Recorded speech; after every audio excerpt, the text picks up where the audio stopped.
सुप्रभातम बच्चों। पिछली वीडियो में मैंने आपको सर्वनाम शब्द के जो एतत् शब्द था उसका अर्थ था यह।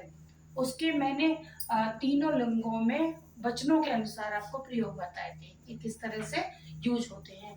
आज मैं सर्वनाम शब्द जो तत् है इसका प्रयोग आपको बताऊंगी।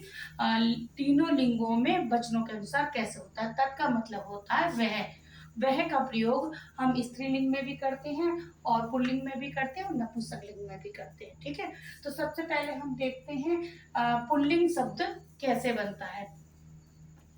तो जैसे इसमें स है, स का मतलब होता है वह। स हमारा पुल्लिंग शब्द है। अब इसको तीनों वचनों में हम लिख के दिखाते हैं। जैसे एक वचन, द्विवचन, बहुवचन, ये मैंने शॉर्ट में लिख रखे हैं। तो एक वचन में हम क्या बोलेंगे, वह को स, और द्विवचन में ताओ, और बहुवचन में ते बोलेंगे। ठीक है, वचनों का तो आपको पता ही है, एक वचन में एक होता है, द्विवचन में दो होते हैं और बहुवचन में दो से ज्यादा होते हैं। कितने भी हो सकते हैं, लाखों, करोड़ों, हजार। ठीक है, अब इसका हम वाक्य प्रयोग करते हैं। जैसे इसमें लिखा हुआ है सः बालकः, मतलब वह बालक। सः का मतलब क्या हो गया, वह, और बालक का मतलब बालक हो गया। ठीक है, फिर इसके बाद हम द्विवचन का प्रयोग बनाते हैं, वाक्य प्रयोग। द्विवचन में होता है हमारा ताओ बालको, तो इसका हिंदी अर्थ क्या हुआ, वे दो बालक। अब आ जाइए बहुवचन में। बहुवचन में ते बालके, इसका हिंदी अर्थ है वे सब बालक। इस तरह से आपका स शब्द का प्रयोग किया जाएगा पुल्लिंग में। अब स्त्रीलिंग में कैसे करते हैं वो देख लीजिए। इसमें भी वचनों के अनुसार आपके चलेंगे। जैसे सा मीन्स वह, ये स्त्रीलिंग के लिए प्रयोग किया जाएगा। पुल्लिंग के लिए हमने क्या बताया, सह, और स्त्रीलिंग के लिए क्या हो जाएगा, सा। और तीनों वचनों में अगर मैं बताती हूँ तो सा ते ता। ठीक है, और पुल्लिंग में क्या हुआ, सा ताओ ते। इस तरह से तीनों वचनों में बोलते हैं। अब इसमें वाक्य प्रयोग हम कैसे करते हैं। जैसे सा का मतलब क्या हुआ था, स्त्रीलिंग के लिए वह हो गया, ते का हुआ वे दोनों, और ता का हुआ वे सब। अब इसका वाक्य प्रयोग है सा बालिका, यानी कि वह बालिका हिंदी अर्थ है इसका। ते बालिके, ये द्विवचन का है।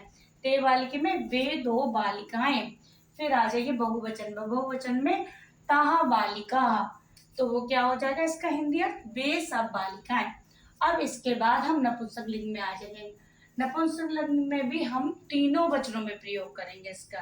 ठीक है, तो इसमें है तीनों वचनों में हम बोलते हैं इसको तत् ते तानि।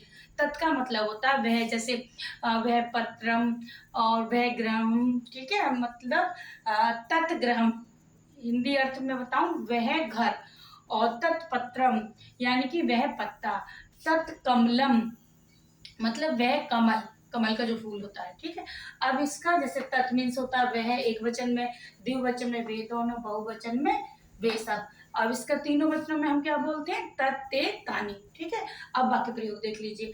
तत् कमलम, कमलम मतलब कमल के फूल की बात कही गई है यहाँ पर। तत् कमलम, इसका मतलब क्या हुआ, वह कमल। फिर आ जाओ ते कमले, तो क्या हिंदी अर्थ है, वे दो कमल। फिर इसके बाद बहुवचन में तानी कमलानी, इसका हिंदी अर्थ हुआ वे सब कमल।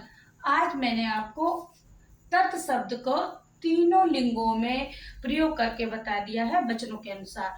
आप इसको लर्न के लिए कर लीजिए। इसके बाद मिलते हैं अगली वीडियो।